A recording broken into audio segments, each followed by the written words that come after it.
Prynhawn pawb, a diolch am y gwahoddiad I siarad heddiw. Good afternoon, everyone, and thank you for the invitation to speak today. And of course, welcome, croeso, to your Winter School Learning event. I'm really pleased to support this event. As Alex has said, I've personally supported and participated in a number of Academy Wales events over the years. And just to say, this is an excellent choice you have made to attend. In talking to you today, I have had a particular, perhaps even unique perspective on the pandemic in my national NHS Wales role. And in noting your learning event strapline, I thought there would be some benefit in reflecting on learning and resilience from the pandemic. And I hope rightly, judged to make this personal in order to add as much value to the session as I can. And Alex, I hope, in listening in at the outset that some of what I'm about to say will chime with some of your introductory comments as well. Perhaps that'll be a test with yourself for later to reflect on. First of all, I wanted to say how proud I am to be in my new role in Welsh Government, but more generally that it has been a privilege to be part of the NHS and public services in Wales for over 30 years. My career has allowed me to gain different experiences and progress in Wales, and also at this latter point to visibly show the transferability of skills, including for me as a specialist NHS person into the civil service and to my current role as permanent secretary. So as an early point, I think that in future, we need to acknowledge that there will be much more interchange across our public service boundaries. And we need, I think, to plan for and make that an active principle that is positive for Wales. Not least, that's why in part you're here gathered collectively today, because we do feel that there is something about allowing that public service outlook. But to move on and focus on the pandemic response, let me just state that in reflecting, none of us would wish to have experienced this and the harm and the impact that has arisen. Whatever our planning and preparation, such global events will occur. They will throw our normal worlds up in the air.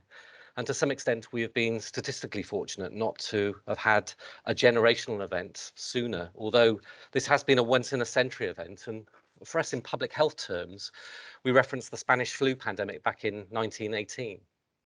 In major incident terms, the NHS is used to bringing together its resources urgently and is able to escalate with expertise to manage a short-term problem. But it is also used to have closure after an incident.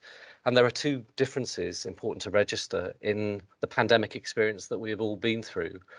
Firstly, this has been a sustained response and of course remains so. Our original planning, based on initial assessments back in 2020, was to expect a peak during a 13-week period and to plan accordingly. We are now 23, 24 months on and still, in my view, still operating in a public health emergency mode, despite obvious moves to normality over recent months.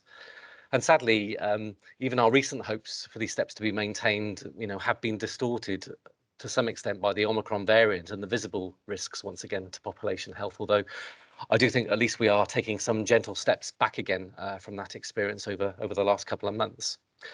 Secondly, and maybe unusually, this is a sustained major incident that has affected us all both professionally, but critically personally, and with no built-in opportunity to reflect and rehabilitate ourselves from these stark experiences. Normally, work and home can be separated in such circumstances, but let's acknowledge this difference because this would have affected us all at a very personal level. When we talk about resilience at a system, organisational and at a personal level, I think it's important to have those two perspectives in mind. And my rather salutary point, of course, is that we're not yet through this, despite some progress, and it remains a global event and a global pandemic. I don't know about your own contributions, but I feel that we're all just having to dip into reserve levels of resilience and energy. And I hope that's okay to say in front of you all. And of course, we all want these events and circumstances to go away. But in our public service roles, we have a responsibility to act and to find resilience, to look after our teams and their response. And for me, the fundamental motivation to do this is to protect the Welsh population. And I'm sure that that is common purpose for all of us in this virtual room. I wanted at this point to organise my contribution around three key themes. What has the pandemic shown us? My reflections on personal resilience and tips for your own leadership. So starting with what has the pandemic shown us? Firstly, number one, Wales can't always reproduce the scale and volume of staff in the same way as other areas of the UK, whether this relates to public services or the civil service. From a Welsh Government perspective, we remain comparatively a small organisation compared with other civil service departments. This means that in practice, we can't mark every department or action at the UK level. But I do think that we have an advantage in focusing our knowledge in a smaller group of individuals rather than over distributed responsibilities. And I think that our interaction across the UK has been effective, but I've been particularly impressed with the way in which Welsh solutions have been developed and put in place appropriate to our own circumstances. Two, we have close relationships in place in Wales, and this reflects a more intimate system in the way in which we routinely operate from government to delivery agents. I also think that this has been an advantage through the pandemic, but our approach continues to work effectively with I think, an increasing confidence about sharing choices, knowledge and expertise across sectors and stakeholders. We've reached out differently, and for me, that has landed different proposals and outcomes in Wales. As an example, the way in which the Test, Trace and Protect service was developed in Wales is evidence of this approach and is supported by some of the improved outcomes with a localised delivery model, balancing local expertise across local government, stakeholders and the NHS, but with national support and oversight.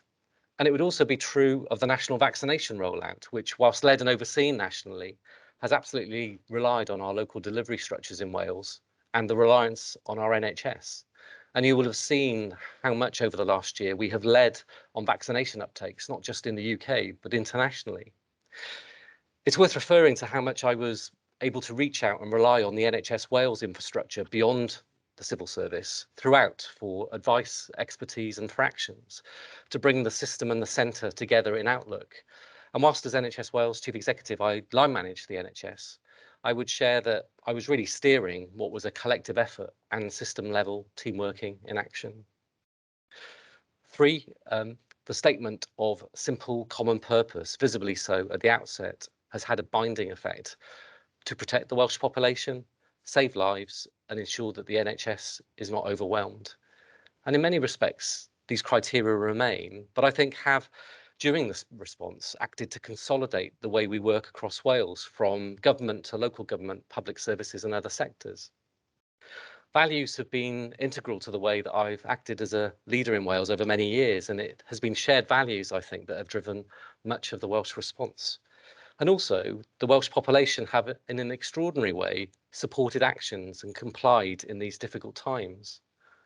Specifically in the NHS, I saw my personal role to lead, decide and validate operational and system decisions the NHS needed to take in this unprecedented context and to give some coherence to an outlook for Wales beyond the local organisations. Four, we have seen change and actions at a pace, scale and urgency never delivered before. You know, I've been working in the NHS for 31 years, but just think about field hospitals in place in days and weeks, and national digital platforms like video consultations and vaccination systems in place within 3 to 4 weeks. This increasing capacity and technology would usually be many years in planning through to implementation, and I have to share often painfully so. This period has represented unprecedented transformation, which has been necessary to maintain services to the public, but for me also shows that urgent decisions can take place and be implemented consistently across Wales with governance in place. Why on earth would we snap back to our old experiences? And I would personally argue that the requirement for speed and change is even stronger for the recovery phase ahead of us and the further actions that are required. As leaders, we have a responsibility to lead and enable change. And in my experience, the best change is that which is closest to the frontline advice and experience. And I also find this energizing and a way in which we can lift our eyes as leaders and to look forward. Point five, we've used data, science and evidence in a very different way to review and make decisions. One of my earlier roles in the NHS was as an information manager, which means that I have a residual fondness for a clear table of data and certainly a good graph. We've learned through this period the importance and benefit of good data and knowledge. So how can we ingrain that in our practice? As we have seen, data has many different lenses rather than acting as a fixed point, but has a role in balancing our decisions and our outlook. Next point, I think we have communicated publicly in a very different and direct way with the population. If you just reflect on more than 200 Welsh Government press conferences, the majority done in public at the most difficult to sign, difficult times or at key decision points. This is extraordinary. There has remained a very high level of trust and confidence reported in Welsh Government and the NHS throughout, tracked by weekly Public Health Wales and ONS surveys that have reinforced this. I don't think we should step back from this, and I think it represents a platform for government and public services to engage differently in citizen conversations. And as an example, I would never have expected to be leading personal press conferences live on the BBC in Wales in my NHS Wales Chief Executive role with no advanced knowledge of questions. But my own guide has been to be factual, to be clear on planning and our response, and to honestly respond to the questions. And I hope this was achieved and provided some reassurance along the way on the scale of the NHS response and our preparations, as well as properly convey the pressures on the shoulders of our NHS and care staff. My next point is that the pandemic response has shown the importance of focusing on vulnerability and underlying population health issues. That will be true of ourselves in Wales, but actually across the UK and internationally. And these factors were known before the pandemic and were part and remain part of our healthcare thinking. But at the core of the pandemic has been the need to prioritise vulnerability and health inequity. So some practical examples of how we approach this, the actions that were taken around shielding, guidance and support, the impact of coronavirus on older age groups, on those with underlying health conditions and the disproportionate impact on ethnic minorities, the ordering of our vaccination programme in line with clinical advice and targeting the most vulnerable in society, the need for targeted public health actions on obesity and smoking as factors, the balance of harm on children and young people, and the elevation of mental and emotional health, including targeted action on loneliness. And I have to share with you that I think that for many years to come, we're still going to be coming to terms with society, recognising the emotional and mental health impact of the experience that we have all lived through in our communities and with our own families. And finally, in this section, the response has shown us that we can put in place clear actions underpinned by evidence that impact on outcomes and make a difference across Wales. And in my view, our role in public services is absolutely to be part of making a difference, and the pandemic has tested that to an unprecedented level. On our values, collectively, I think have been critical to delivering that and maintaining our momentum in Wales. So moving to my second theme, I wanted to now reflect with you how I've worked through my own personal resilience during this experience. I think it's really important to share that more personally, because there is a danger of us feeling that resilience is about demonstrating that we are unaffected by these events. And these events, of course, have been like no other I have ever experienced, during the course of my career. However, I can share that my previous career experience has generally helped me draw on the range of roles that I have had. That's across operational and planning roles, from local roles to national roles, from an operational service role to being a chief executive. And they've all acted in their way to consolidate my experience. And of course, events initiating after I'd already been 5 years in my NHS Wales chief executive role here in Wales also helped. I mean, sometimes when you reflect on it, you think that perhaps you were in the right place at the right time. So I felt personally prepared despite the circumstances and despite the difficult outlook and environment that I know we've all faced. In this light, I was a chief executive and an operational manager who had always had an interest in and been responsible for emergency planning. I remember, as an example, within weeks of starting as a local health board chief executive, being part of a national exercise with others across Wales and the UK in respect of pandemic flu, as long back as 2006. And I was also the NHS representative regionally at Local Resilience Fora alongside other emergency services by choice more than just as a default.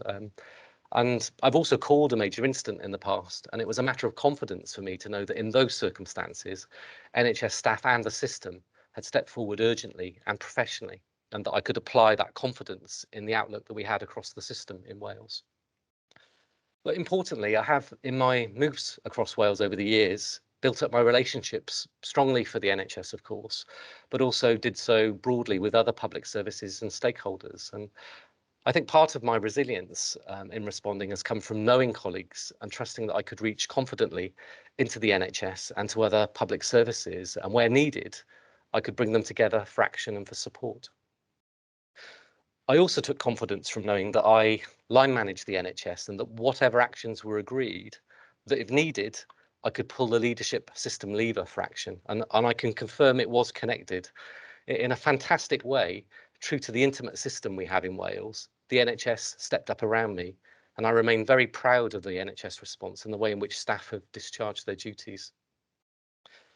I also had great colleagues in my immediate Welsh Government team and around the NHS leadership table, all of whom were stretched by events but stepped up. Leadership is fundamentally about teams and people, and my advice to you is to properly focus your personal time on your teams. And I should share also that ministers wanted and respected advice on actions and impact to underpin government actions, and I always felt able to give proper and honest advice in all of the phases of the pandemic. Touching on things a bit more personally, I can't overstate the importance of personal networks and family, more so in such unprecedented times and needing some outlets away from the significant events. However, I would also share that I've had to keep a very close eye on my personal resilience, as it's easy to focus on others around you. And I'm a very reflective person in life and work. I'm able to make adjustments. I think I'm pretty self-aware. But a couple of points, I just lost my normal cycle of reflection given the intensity. And it was important that I spotted this at that time and got myself back in order. And I tried to keep up and maintain that ongoing reflective practice, in discharging my role, even including my current role. And finally, as I said earlier, I was able to find personal energy around the common purpose, the simple wish to protect the Welsh population. We are allowed to be proud of our intentions and to show we care. It's been a fundamental part of my NHS background. In fact, it led to why I chose to be in the NHS in the first place, as I entered it as my career as an NHS manager. But it's also true of the civil service, as I link it to my current role, that we are allowed to care on behalf of the Welsh population in discharging our own duties and responsibilities, including the development of policy advice and our support to ministers. So moving to my third theme, so what should you consider and apply to your own leadership outlook? And I hope my general reflections maybe will have generated, some similarity or some interest in some of the experiences that you've been through. As much as I've learned much from the pandemic response, I've also learned from many experiences during my career, often at significant points. And I have some final points as advice to you in your ongoing roles. Point one, on collaboration. We need to ensure that organisational boundaries are put aside in focusing on outcomes and recognise the leadership role to act as a bridge across structures and networks. And I believe that this is particularly distinctive here in Wales, and it will form the basis of work I want to continue to enable around a one Welsh public service outlook, around the values and principles that we hold within our public service framework in Wales. Number two, to retain a citizen focus, we should never forget what we're here for. In our respective roles, we're here to support communities and citizens, and it's important in any complex systems and interaction between leaders and organisations that we retain that focus.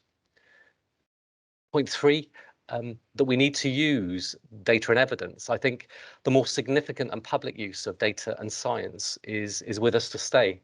And I'm currently facilitating an internal discussion about what that means for us as government, but you'll want to consider its use and application in your own roles and organisations too. I just think that there are steps we've taken which we can't step back from in terms of that appetite for the use of data, science and evidence.